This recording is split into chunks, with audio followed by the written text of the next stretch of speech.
Honestly, it's shocking in general what some people will post.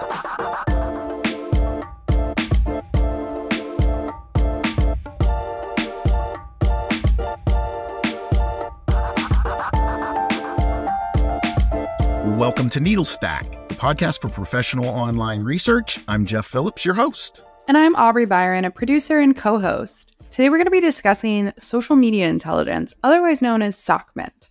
And joining us today is Ritu Gill, better known as OSINT Techniques on Twitter, and a law enforcement professional with over 16 years of experience. Thanks for joining us. Thanks so much for having me. I'm super happy to do this. And thanks again for reaching out. I appreciate that. Well, Ritu, you have a lot of experience specifically with Canadian law enforcement. But how did you start using OSINT, and what drew you into the field? So I started using OSINT way back when, but really my law enforcement experience started after I finished my bachelor's degree in criminology in 2007. And from there, I ended up working for the local police department based in Metro Vancouver, where I reside. Pretty much, really, it was a series of steps that got me to where I am today. I do have a lot of people asking, like, hey, how did you get into OSINT? It was, I started from the ground up. I always say that. I feel like it's kind of repetitive, but it's the truth.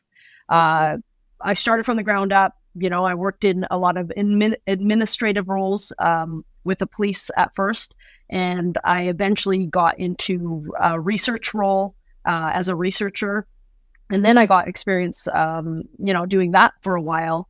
And that's when I came across open source intelligence. And I was kind of like, oh, what's this? I didn't know this was like a field of work. I didn't know that people could actually have a job doing this, which took me to becoming an analyst eventually as well.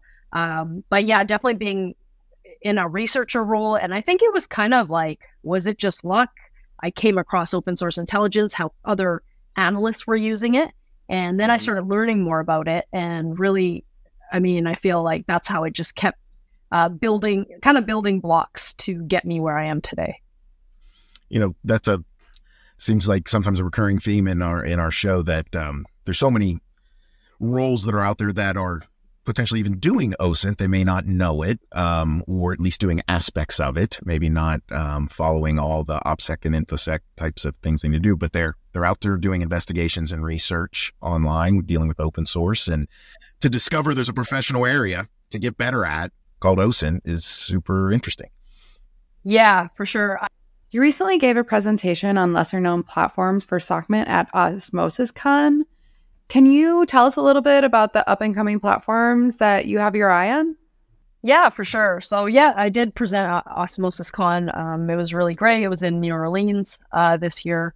And it was a great audience. And the reason I chose the topic, and I'll cover that even though you didn't ask, I will talk about that, is just because you see so many open source topics about, the common platforms, which are really necessary to know about as well. But I thought for more experienced people, they might want to see something totally different and more like niche. So I cover things like, and lesser known platforms, it could mean different things to different people. But for me, it was things that I maybe didn't hear about a few years back. One I'll mention is something like VSCO. And a lot of people have had that so many times. People are like, what's VSCO? So again, it's a social media platform. That's one that I feel like I came across it a number of years ago, but I saw that people were posting their VSCO links in their Instagram bios, and that's how I came across it. And so I clicked on it, and it took me to this other platform. Through a series of steps and research, research steps was, I discovered that, hey, there's no privacy settings on VSCO. Like, you can't, as a user, privatize your account. So that's like a lot of information. So one thing I'll mention is there are a lot of regular social media users like posting on VSCO, but what I started noticing was that there were some users, or many users maybe, I don't know the percentage, but they appeared to look like they were part of local gangs based in maybe Vancouver. And I thought that was interesting. And, you know, it looked like kind of like dial-a-doping kind of operations because of the photos they would post. Bundles of cash, weapons, drugs, like that's pretty much what the whole account would be. So I thought that was quite interesting. And the other interesting thing was if you found that person on Instagram and they had a Visco link, they would sometimes privatize their Instagram, but then their Visco link, because they don't have an option, would be completely open. So I don't know if that was intentional or if there was like any awareness around that. But that was obviously really helpful and kind of like a goldmine of information. And like Visco is one platform, but other things I mentioned to people. I talk about this one, which is kind of old school, but it's also lesser known because some OSINT people aren't using it. Things like Skype.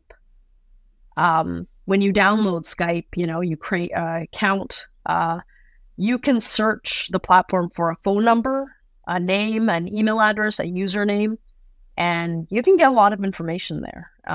It's one of those sites that I use pretty much every day if I'm doing OSINT work, because it does provide a lot. You can see a profile photo if somebody has one. Other details in that account could be sometimes maybe the date of birth of that individual. It's listed in that profile.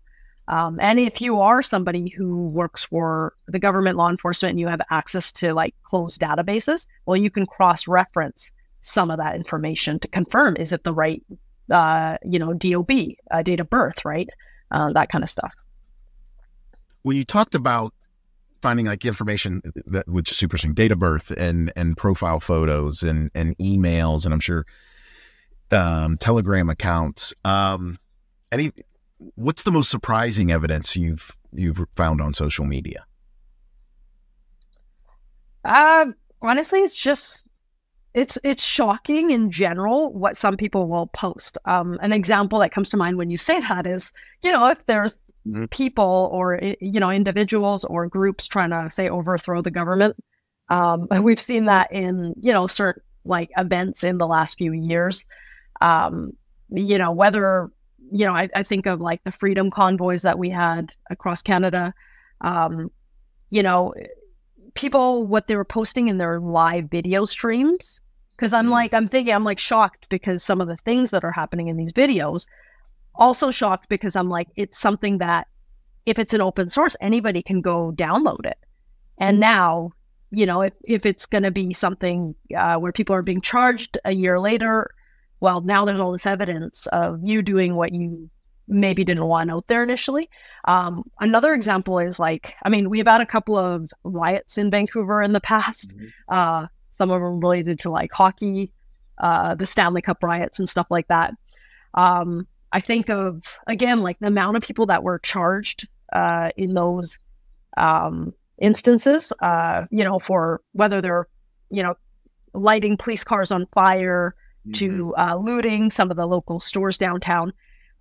There was not only footage of them doing it, but there was people with their cameras and, things ended up on social media, even though it wasn't used as much back then. But again, so that kind of stuff always shocks me that I'm like, hey, when you do stuff and you post it, it's kind of like, it might be there forever, right? And you don't know who has kind of a snippet of what you did.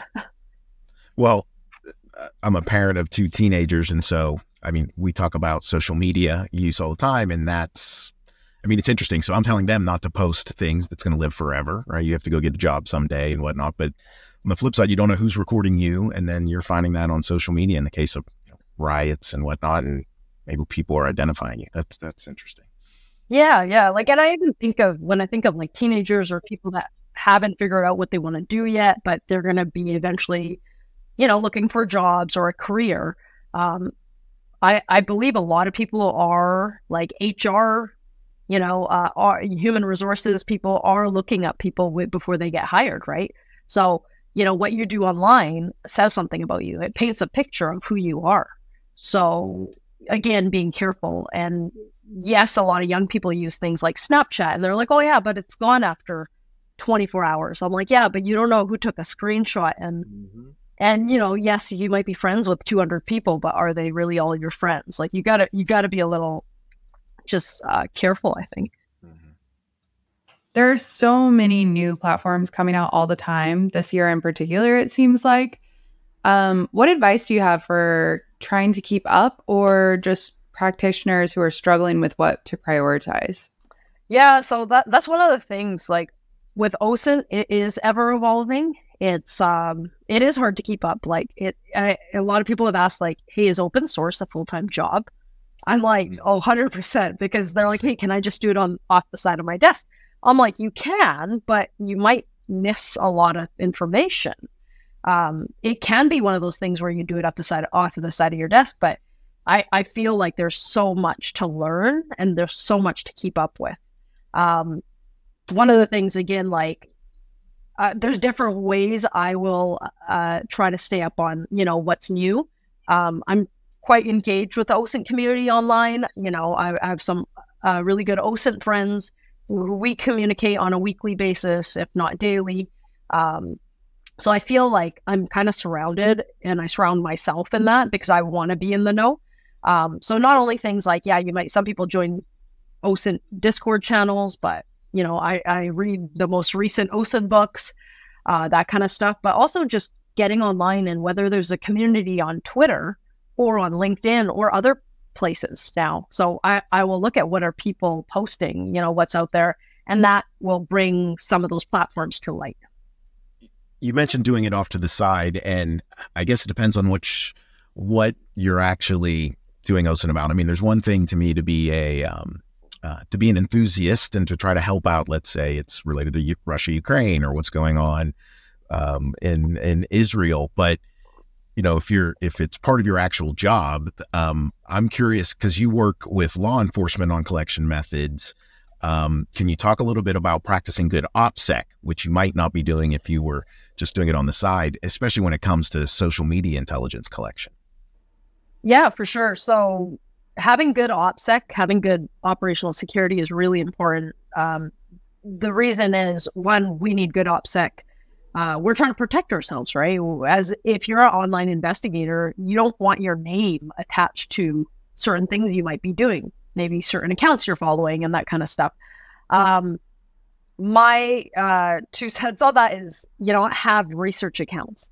So if you're conducting an investigation on whatever platform, pick one, even if it's like Instagram, Facebook, maybe it's TikTok, if you need a research account to access information, which you do in a lot of the social media platforms nowadays, like you can't get around it. So the reason you want to have a research account, also known as a sock puppet, which a lot of OSINTers refer to those as, it's to protect yourself, right? So you don't want to have the name maybe Ritu Gill on your account, but you want to use something else, right? Something discreet, something where you blend into maybe your target group.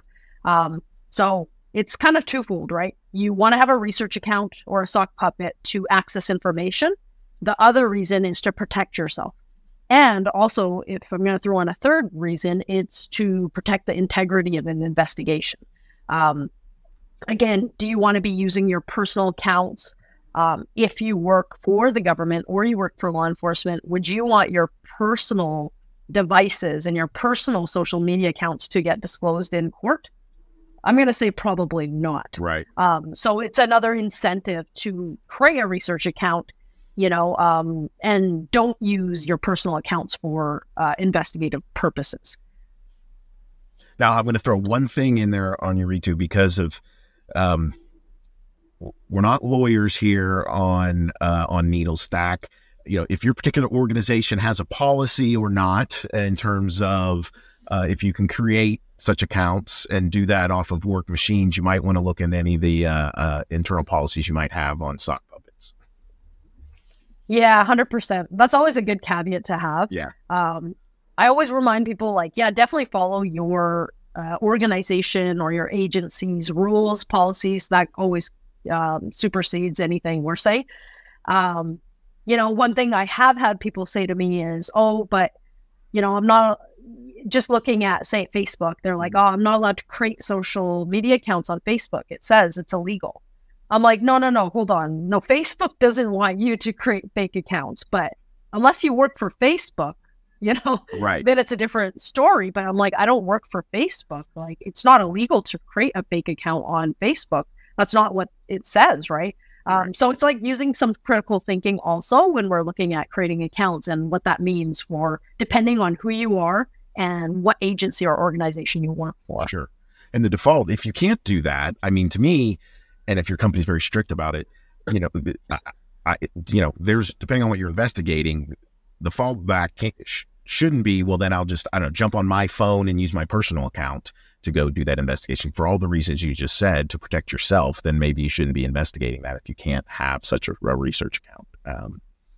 Yeah, no, definitely. Like, and one of the things I mention sometimes is, especially to investigators who say like, your typical like police officer, and I know not everybody is in that job, but I think it puts it in perspective. I'm like, okay, if I say to you, I'm like, hey, would you conduct surveillance on a house using your personal vehicle? And they were like, no, obviously not. And I'm like, okay, well, when you look at your online activity, why would you use your personal accounts? Those are also linking back to you, just like a car would link back to you. So why would you do that? And they're like, oh, okay, they kind of see it, right? Sometimes having examples, people will understand something better, just to be like, hey, this is why. And I've also shown people a number of cases where people that do investigative work have been targeted by certain groups because, they're like, hey, I used my own account. And then now, things are happening to them. Their houses are catching on fire. And that's actually real in Metro Vancouver. We had an issue where, again, some police officers' houses were randomly catching on fire, but not so random. Wow. So, yeah. So it's like, it could be quite serious. Obviously, like everybody's OPSEC will be also different. I'm not saying your OPSEC should be like mine or mine should be like yours. You kind of have to make your own assessment depending on who you are. I just think one of the basics of having good OPSEC as an OSINT research is having a sock puppet account, having research accounts. Like I have many on different platforms for obvious reasons. And, I use them according to kind of what the purpose is and if I need it, depending on what day it is or what I'm working on. Sure. So you've been practicing OSINT for many years and consulting on it and speaking about it, but this year you have an OSINT tool coming out of your own. Can you tell us a little bit about it? Yeah, it's actually quite exciting. It's coming really soon. It's called Forensic OSINT, and it is essentially a screen capturing tool for OSINT investigators. It's going to have some cool features, I think. So it's going to have things like seamless screen capture. It's going to have like downloading videos directly from platforms. Say like you're on a TikTok video, you can click a button and you hit download and it downloads on your system. Some other things, it's going to have image capture.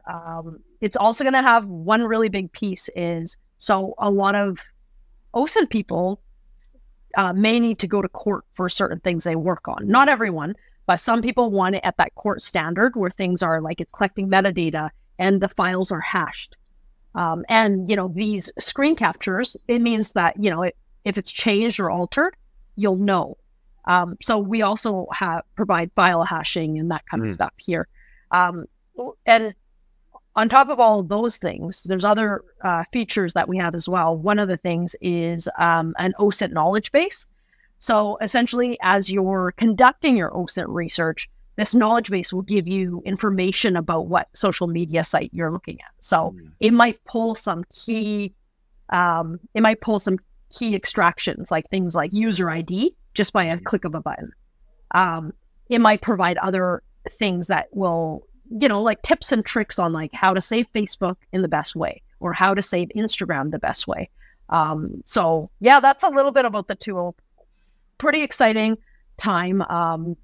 And that release is coming just in days. So we're congratulations. Congrats. Yeah. Thank Where you. can people follow along as far as when it'll get released? Yeah, so right now, if you sign up at www.forensicosint.com, we have pretty much, we're doing early rollouts to like the first, I don't know, whatever number of subscribers. So if people go to forensicosint.com and you sign up, into our mailing list. Right now, also one of the incentives is we're doing a daily draw for people to win like a free 6-month license to Forensic OSINT, because we want people to test drive it and see like what they think. We want them to give us feedback. Hey, how can we make it better?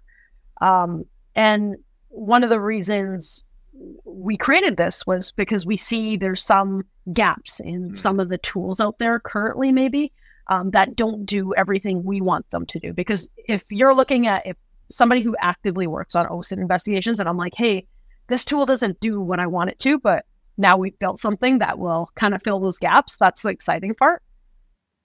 So yeah, that's what's happening right now. That is awesome.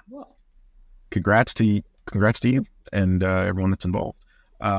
Thanks so much. We really appreciate all the time today. Our last question for you.